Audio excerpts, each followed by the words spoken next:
Welcome to the Directors UK podcast. We're the professional association for UK film and TV directors.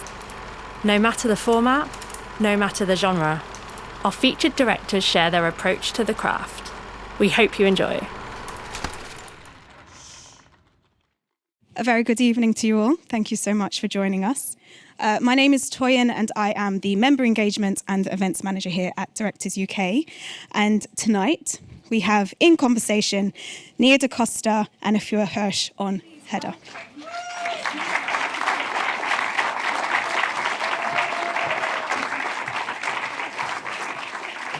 Hello. Good evening, everyone. Oh, thanks I did not know that was up there. Yes. Thanks for coming.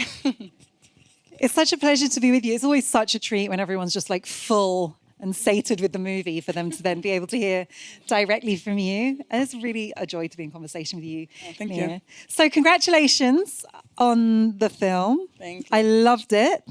I watched it with my partner who I didn't think would love it, and he loved it even more than I loved it. He was so excited, still wants to talk about it. I want to start by asking you about the play and how long you've been aware of it and what kind of brought it onto your radar as something to adapt. I was studying Ibsen when I was getting my master's here at Central School of Speech and Drama. I was doing a writing MA at a drama school because I wanted to work with actors, because I went to film school in New York and you don't really learn how to work with actors. You just learn how to be like a sort of obnoxious auteur. So I thought, well, let me figure out what those people that I have to tell things to are up to and how they think and how they approach text. You know, I was really curious about that. And we did like a theater module, and we worked with one of the acting courses, and we were at a doll's house. And I was like, wow, like, this is so amazing to write this really sympathetic portrait of a woman deciding to leave her family and her children in order to like pursue a life that she thinks she's let slip her by. And I was like, what else is he up to? And then I read Hedda and I said, oh, wow, he's really invested in complicated women. Yeah. I mean, she's beyond complicated. Yeah. You know, some might call her deranged. But I loved how confrontational it was, because even like, especially at the time. Yeah. And when I looked at responses to the play at the time, they were very strident, very intense, very mixed, very angry even. I read even when it was on at the National Theatre in I think 2018, it was regarded as extremely controversial. The idea of depicting kind of coercive, controlling relationships between a man and a woman. I was surprised that recently that was regarded as such a controversial thing to depict. Yeah, no, I think it's so funny because those things are so perennial, you know? But the muck of it all, how confrontational it was, how much it made me think about my own choices and my own life and happiness and self-limitation, that all was like sort of stirring up in me. So I decided to sort of approach my own adaptation. It's one of the things I'm still grappling with, because Hedda is not relatable in the ordinary sense, because she is quite an extreme character, but it is so relatable. I felt such resonance with the kind of things that one grapples with as a woman. This is your first adaptation. Am I correct? Yes, yeah. So can you talk to me about that adaptation process? Was it easy to get the rights, and how did you set about adapting? This is public domain. Oh. And I made sure of that before I started writing. It's a public domain, so you know, I just because it's 1891. Yeah, and I think for me it was when I was starting it. This is when I was like 22, and I was thinking about it, and I was like, oh, what do I actually want to do with it? But there's no pressure. No one was asking me to do an adaptation of Hedda Gabler. Thank you. And for me, the first thoughts were, okay, why does this resonate with me? What are the themes that are really standing out to me? How do I emphasize those themes? And where do I want to set it? How, like, what time, what place? And all those things felt very open to me because, you know, growing up, my adaptations of classical works were, you know, Clueless, Bridget Jones's Diary, 10 Things I Hate About You, Apocalypse Now, you know, really extreme, different, new adaptations that really took something and put it in the now, or at least put it in a time that really felt contemporary or modern. And so I felt very open in terms of approaching the adaptation. And pretty quickly it was, I think the 50s makes sense, because I knew I wanted it to be in an English language setting. And why the 50s? Repression, conformity, post-war wounds. I saw all of that would be a great environment in which to place these characters. If I'm taking it out of 1890s Norway, which for me is not a very recognizable, you know, time, but I think a lot of people from a cultural and pop cultural sense really know what the 50s are, enough for me to for there to be a shorthand between me and the audience, I think. And talk to me about your relationship with England and that version of Englishness. I'm so curious. I mean, you've been here for a while now. Yeah. Is that something that's always fascinated you, or like what's your kind of your relationship with it? Well, that sort of posh, like, and like that middle class meets posh sort of English thing, not at all. But I have family here. My dad's from Chelsea. My family is mostly Jamaican, so as it goes, you either come here or you go you go to America, for the most part. And so my experience of England has always been sort of in the periphery of growing up and in my life. But the movie being set in that world specifically was informed by the play, but also by like the masks of class that I find really interesting here, and the repression that is quite rich in the air here in the present and historically. So I just thought it would be again a recognizable thing, like culturally and pop culturally. People think about England, and if you say, "Oh, English people are repressed," they might not even really know, but they'll agree with you. You know, again, not everyone. You're all individuals, but what I'm saying is, I think it's a texture that I thought was really important. Yeah, I wonder if someone with a bit of an outsider gaze sees it in some ways more clearly than somebody who is always in this environment, because I felt there was a lot of clarity in what you saw in the way you directed this film. Well, I think I think in ways it's just training the prism, like twisting the prism a certain way and going, okay, it's colored like this now, and so taking all of those instances of that I saw and felt working here over the past 10 years, or just historically, like, you know, I watch a lot of old movies, read a lot of old books, like just having that in my impression of the place and the time helped, I think. At what point did you conceive of Tessa in the lead role? Was it like an early inspiration, or was it a kind of casting after the fact? Well, we met like 3 years after I had the idea to make this, and I guess then. But I wrote it in 2018. And so, and I remember calling her and saying, I think I'm going to write a Hedda adaptation. And she's like, okay, cool. Sounds great. And then I sent it to her and I was like, you're obviously Hedda. And she was like, oh, she didn't really know that's what I was kind of getting at. But yeah, I think before I even wrote it, I knew I wanted her to play Hedda. It felt like you wrote it for her. And I can't now imagine another Hedda having just been so sitting with her performance. Talk to me about the casting more generally. Such an incredible cast. Yeah. How much was that on the page, and how much did that kind of come to life in the casting process? I mean, so I work with Des Hamilton, and so Des and his associate Joe Harris cast the film. And what I love, I worked with Des since I did 2 episodes of Top Boy, and he's casting every season of Top Boy, and that's where we met. And ever since then, he's done all my films. So he did my Marvel film. He did this. Wow. He did my next movie, 28 Years Later, Part 2. And I love the way he approaches casting in the room. He always brings in people who are really interesting and really dynamic. He tries to get new faces in. And then if there's someone he really likes, they're amazing. Like they're just really on it. And the thing that I love that he does is we'll do the scene, you know, the sides, whatever, and then Des will just keep talking. And some actors are like, oh, am I supposed to continue? Like, you know, they kind of freak out. And then some actors are like right there with him and they go. And that's when you're like, oh, you're the person who can come into this world and play. That's the test. Yeah. The secret's out. Yeah. And to be fair, like when some people get a little, what's going on? And then we go again and then they're in it. But, you know, it's a really good barometer. Imogen Poots as Thea, Tom Bateman as George Tessman, Saffron Hockley as I think her name's Jean G, the character. Yeah. Do you know her from Top Boy? We never met on Top Boy. She wasn't in my episodes, but we met when she auditioned for the film. Yeah. And Nicholas Pinnock. Yeah. I saw him. He's a friend of mine. I saw him in a very different light as I know, because he's such a lovely man. He's such a nice man. And he played a scarily good evil person. I remember on the day we were shooting the final scene where he's choking Tessa, he was so upset. He's very sensitive. He's really and we were just like, I remember we went, someone follow him to his car, make sure he's okay. And so my producing partner Gabrielle went and went and talked to to Nicholas, and we're like, Tessa, you're good, right? All right, anyway, come on, we're going again. Get in the lake, you know. But no, it was, the cast they're all amazing. They're all wonderful. Like, they're real mensches. And Nina Hoss, who's incredible. Yeah. And I also kind of want to talk about her outfit. Yeah. And Lindsay Pugh, who did the costume design. Yeah. I just can't unsee what she's wearing. None of us could unsee it. Nor would we want to. I want to hear about that choice. Yeah, Lindsay, we worked together on the Marvel film I did, and she's so funny. I remember on that, like, because I often leave the costume designer, like, in terms of process, like, I'll have really clear ideas of what I want, colors, blah, blah, blah, and then they'll come in and show me something ingenious, and then they have to basically convince the actor that they know what they're doing.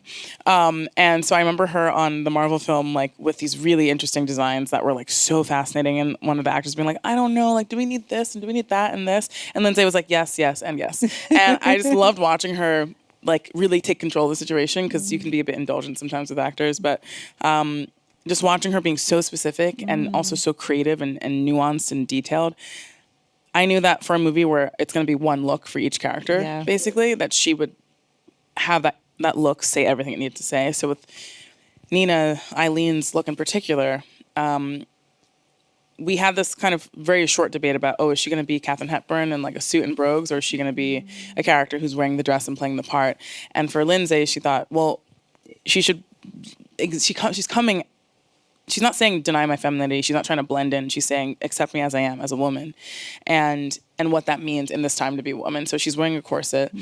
She's, there's like a sort of sensitivity and like a lightness to the dress, and also because of what had to happen in the middle of the film, it also had to be really sheer, yes, but like delicate. Delicate in particular. But yeah, it had to be. And so I remember being like, so remember, we need to see her nipples at a certain point in the movie. And then she's like, right. And so we're like, and then shooting that scene was ridiculous because we literally have a spray bottle and we're just we're like, okay, great, ready? Okay, good. But then the other thing inside of that was, she wanted to mirror the colors of a suit, like a classic suit, so with the blue and the white. And so it was really like every idea was in it. It was really cool. Yeah, the costumes do a lot of heavy lifting because they are the look through the whole movie. And I'm a professor, and I'm often in very male professorial environments, and it actually freaked me out how much I related to the dynamic. Yeah. I think I saw it differently, maybe in a way that I hadn't wanted to see. Yeah. And it's something about the kind of sexualization and desexualization simultaneously that I just felt so came alive with the combination of the performances, the costume. No, 100%. I mean, I think about it too. I remember when I was in high school and realizing, I want to be a director. I remember seeing pictures of Sofia Coppola on the set of Marie Antoinette, and she's wearing like a jean miniskirt. And I was like, oh, okay. So I don't have to like be in drag to direct a movie. I can just wear whatever I feel like it. So like I'll wear a dress, I'll wear pants, I'll wear whatever. And I think for me definitely filtered into love work. I wasn't going to ask you about this, but I just want to ask about Tessa's hair because I was just so fascinated and intrigued by the hairstyle. Yeah. Was that your vision? No, we went through a lot of ideas about what the hair could be. Did you want something kind of iconic that would be very memorable and attached to Tessa as Hedda? No, I think I've worked with filmmakers who try to make things iconic, and it's such a mistake because you lose any sense of like the why of why you're doing it. So I didn't think about it in that sense. I thought about like what makes sense for the character, and then what visually is like just pleasing to my eye, and I try to and also Tessa is so has great taste as well, and Sharon is just like Sharon Martin, my hair and makeup designer, is amazing. So that was something I think Sharon was like, we should do this, and we were like, are you sure? And then we saw it and we're like, oh yeah, that's perfect. And also it gave us this opportunity to like to bring it down over the course of the film. Like literally let her hair down. Exactly, yeah.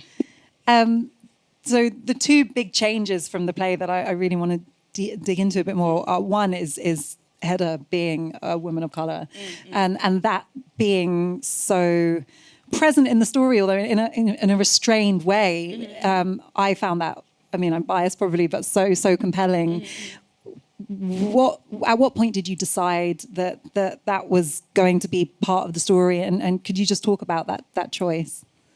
Yeah, I think immediately I was like, oh, she's going to be black. Yeah. I mean, is there a version of Hedda that wouldn't be black that you would make? Yeah, if Tessa wasn't going to do this, I was going to call Jessie Buckley or something. You know, I would have been like, never mind, she's white. Like, I genuinely, because, you know what I mean? Because I knew how mutable it was, but because I had Tess in my mind for this, I thought, okay, great. So she's black now. What does that mean for the story? How will that influence it? How does it influence the way people talk to her? I mean, what's helpful about it is that, you know, if you take it out of 1890 Norway and you put it in a different time and a place, I chose the 50s for a specific reason and England for a specific reason and that world, but also race is another element. Like her being a black woman is absolutely something that adds that oppressive and repressive and self-limiting and also external sort of pressure to the story as well. So in ways, like taking it out of a place, I put it into another place, and then her race and also her sexuality, you know, in a way, this is a terrible binary, but gives back what you lose from the change. Yeah, so the thing that felt very authentic to me about the English experience as well is the way that everybody sees it, but no one speaks of it. Well, it's like one small reference. Yeah, but it's kind of, you know, we don't talk about race. We don't see race while obviously seeing it. It felt very real to me. Yeah, no, 100%. And that was really, I think, you know, with the judge being black, which in the script I have like the title page and the next page is all the characters and their descriptions, and I literally have everyone's race. Some of them say any race, but I have said black and Hedda says black, mixed race, like, because I knew that if you don't say what someone's race is, they're going to default to white. So I was like, let me just make sure I boop this in. Of course, by the time I made it, no one's going to tell me not to cast who I want to cast, so it's like fine. But it was all very intentional because I wanted to build a very specific world. Yeah, which you did. And the other thing which you just mentioned is the sexuality and changing. So in the play, Professor Lovborg is a man, and you wrote it to a same-sex love story, a lesbian relationship. And was that an early decision in adapting it?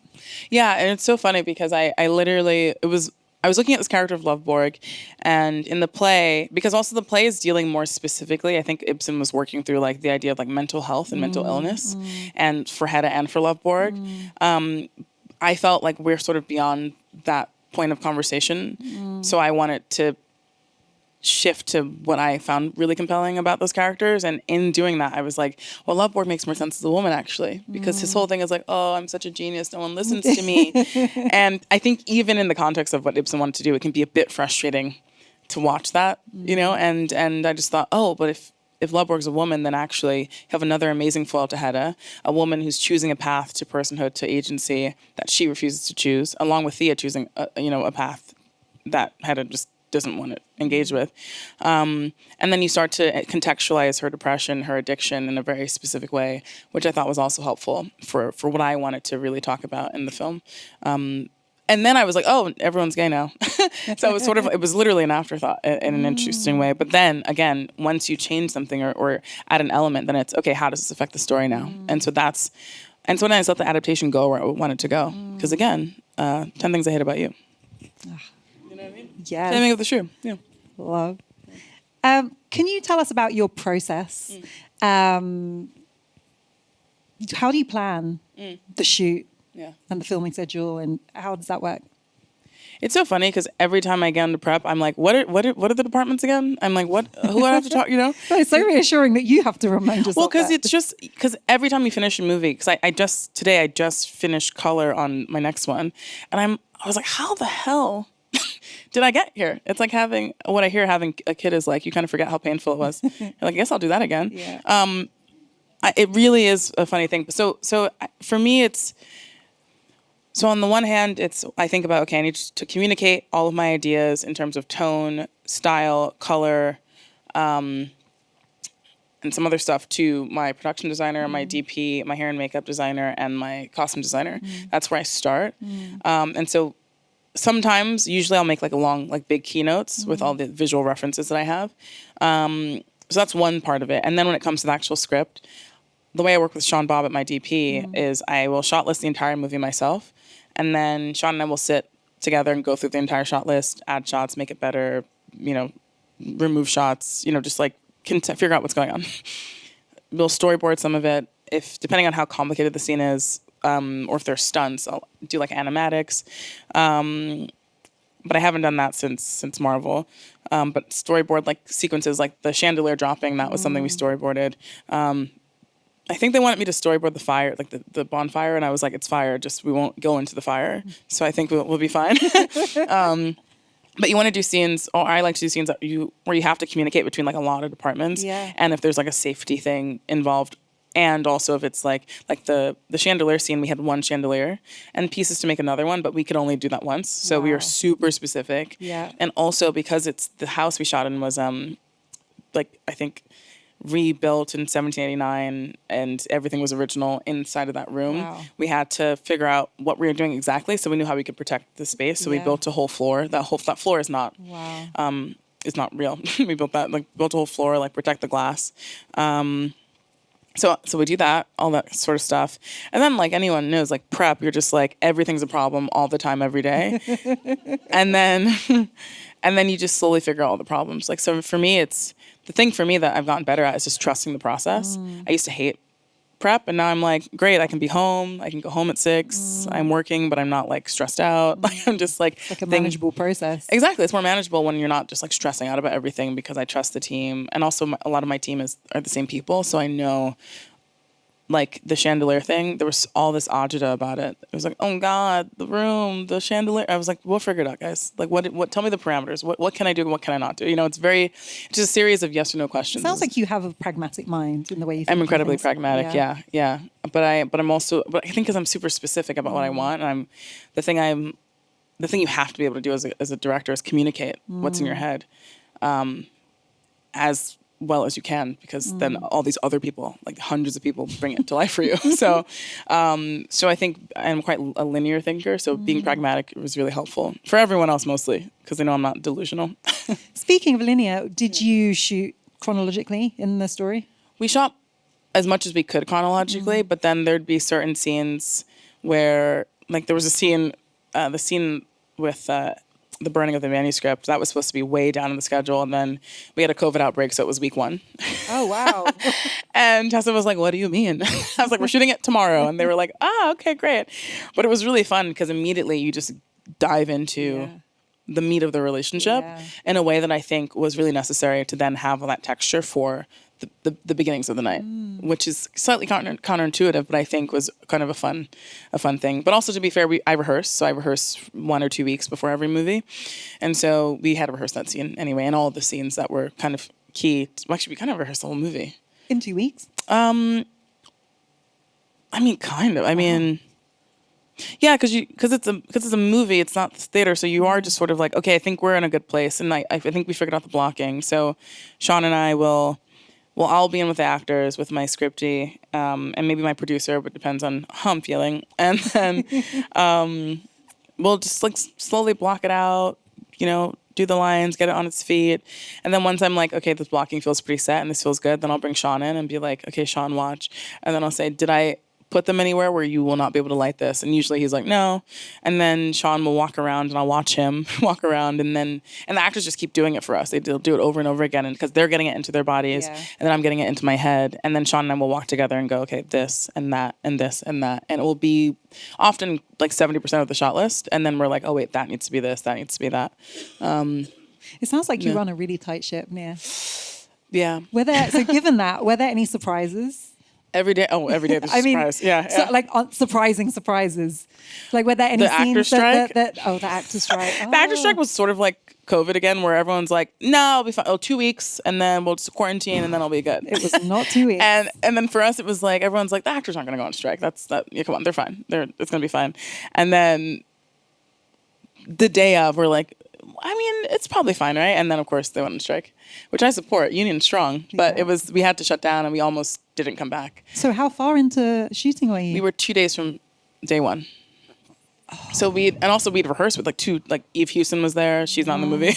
Wow. But she was playing Thea. Callum Turner was playing George. And then they had to go off to other things. Wow. Yeah. Oh, that's a lot. Yeah, it was kind of, but again, I was like, well, it happens or it doesn't, spiraling quietly.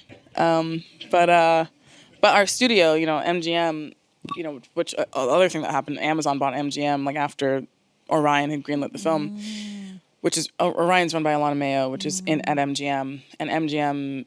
Now Amazon MGM, Jesus, is run by Courtney Valenti, who's amazing. And so Courtney and Alana, at this point, were on the film together, and they really fought for it to survive the strikes. And we did, which is great. Wow. And we came back, and instead of being a summer movie, it became a winter movie. So I had all these scenes of people like chatting in water, like in the lake. And so then it was like, no, we won't be having anyone in the lake. And that's where the bonfire came from. And actually, I'm so happy we had the bonfire. Me too. Sean and I were like, are we stupid? Why the hell were we not going to have a bonfire? It's so interesting how things sometimes happen. Yeah, 100%. By accident. The location which keeps coming up is the other character we haven't mentioned. So it's called Flintham, I think, in Nottingham. Flintham Hall, yeah. How did you find it, and what was it that drew you to that location? So my production designer, Kara Brower, so our third film together. Oh my God, that's crazy. Yeah, our third film together. And she saw 200 houses, and I did not. 200? She went out and because I was super specific about what it had to have, but also she read the script and was like, okay, so these owners need to let us shoot a gun from the roof, shoot off fireworks and annoy all their neighbors, drop a chandelier somewhere inside of their house, needs to have a lake, needs to have a maze. And so that takes a lot of... I'm actually surprised there were 200 to look at. Yeah, exactly. No, 100%. But then it was sort of like, oh, well, because she was like, oh, we can always like cobble together. And I was like, I don't want to cobble together, but if it comes to that, I'm open to it. And then I think I saw 5 houses at the end of the day. And then when we went to Flintham, Sean, my DP, and Kara had gone before I went because I was in, I think, finishing some other movie as I'm wont to do. And I walked through the house and I thought, oh, we did it. Like, we really did it because the lake is right there. And the only thing it didn't have was a maze. But we were like, oh, we'll build a maze. Who cares? But then there was a maze 20 minutes down the road. Oh, wow. So we just went to some other stately home. Maze. Yeah. Amazing. And your location manager? Sammy. Oh, Sammy. Ooh, well, there's also Emma Pill who helped find the house. There's a lot of stuff going on, yeah. But Sammy, I will say, Sammy, every day there, like, making sure the owners didn't feel like we were destroying their home. Were they present and kind of monitoring? Yeah, they live there. Oh, part of the time. So on the weekends or like during the week, sometimes they'd pop up and. And you don't, like, no one should let anyone shoot at their house. Like, everyone who works in film knows if this. If you've ever seen it, you think, why do people ever agree to this? But we left in very good condition. They were very happy. Was it better than it was before? Did you actually end up having to, like, make it? That's what was intimated to me. I just left it in their hands. I said, I trust you. I got to go. What about the cameras and the lenses? How did the vision translate into the way you shot it? Yeah, so Sean and I are similar in that we really like to do something different for every film. And not just because we should do something different, but in a way a bit, because it's like we're making movies, like it's imperative that we try to like spend those millions of dollars to like do something different and push the form forward in some way. But every movie we have like some slightly different rig that we've just like created because I've asked some weird question and Sean's like, hold that thought, and goes off and comes back with like some new Trinity or whatever. But we shot on the Alexa 35 and we used 2 sets of lenses. The Hawk C series, which is our vintage set, and they're kind of quirky and interesting, but they're very stable. Or comparatively stable. And then we also shot with the Crystal Expresses, which are spelled Extal Express. And they are like these really cool vintage lenses that are like sort of repurposed, rebuilt from like old Canon and Zeiss and other, can't remember, lenses. And they are so funky. Like they really like... The look, like the warping's really cool. The book is really cool. And they all have such different characters, so or characteristics. So we knew we wanted to look to degrade over the course of the film. So with the lens choices, it's like, okay, we start with these like relatively stable Hawk lenses, and then as the night goes on, we start to like bring the Crystal Express lenses in, and then we assigned one lens that was just for Tessa as Hedda, like just for her. It was like a, I think 50 mil close focus, just for her, because we just knew that it had enough character that you would feel it, even if subliminally, like that we're giving you this person in a very specific way.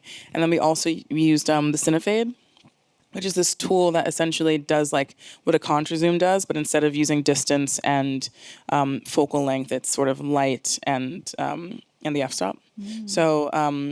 So it just, in the scene, you can leave the subject feeling the same, but the background starts to shift. And so we wanted to do that because it's much more subtle than a contra zoom, which is like, obviously like, whoa, the whole world is like shifting. And in the double dolly shot where Hedda glides across the room to Loveboard, we used, I love that shot too. It's like we did the double dolly and also a cinefade just to like really make it feel like, time out of time. But yeah, everything for us was about like, how do we stay as close to Hedda as possible visually, and also how do we degrade the look of the film over the course of the movie. Did you, using those lenses and those techniques, did it change you as a filmmaker? Is there anything that you feel you've come out of this different from having worked with that technology? Well, the cinefade was, I think it was the first time I used the cinefade, which was cool. No, I think, I think for me, the thing that really changes me on every movie is like the more I work with Sean and Jem Morton, our key grip, and Simon Wood, who's our Trinity operator and occasional B camera operator, and just allow them to show me what they can do, like the better I am as a filmmaker. Every movie, I ask Sean or Jem or Simon, like, what if we did this instead of that? Or what if we took the head from that and put it on this? And they're like, usually they're like, we'll get back to you. And then we have this new thing that we can use, or this new tool, or like using the cinefade. I said, Sean, is there a way to do a contra zoom but with light? And he said, there's actually something like that called the cinefade that one of my old students is like, has been developing. And so that's where that came from, Wow. Yeah, so. Listening to you, it kind of strikes me that, how different it would be if you didn't have this team that you work with from movie to movie. You're growing all together. Yeah. It's pretty powerful. No, it's amazing. But I mean, like Sean has shot so many films. He's in his 60s. I'm growing because of him. Yeah. And he's becoming sillier because of me. That's a beautiful relationship. No, honestly, I love Sean so much. I was a PA actually on a show that he was shooting. Wow. An HBO show, and I would drive him around. What was the show? It was a pilot that didn't get picked up, which was ridiculous because it was amazing, by HBO, called Codes of Conduct, that Steve McQueen was directing. Wow. And that's how I met both of them, actually. Wow. And then like 10 years later, I'm like, Sean, would you like to shoot this Marvel film? It's shooting in London. Please come. It's really great. It's been such a joy talking to you, Nia. Thank you. I wish we'd have more time, but your answers have been so illuminating. Oh, thank you. I've learned a lot. I hope you will have to. Thank you so much for Hedda. Oh, thank you. Thank you, guys. Thank you. That we love it and be following your work. Thank you. Thank you. Thank you all so much for coming. Thank you. This podcast was recorded at a Directors UK member event. You can hear plenty more directors in conversation by subscribing on the usual streaming platforms. Follow us on social media and find out more about us at directors.uk.com.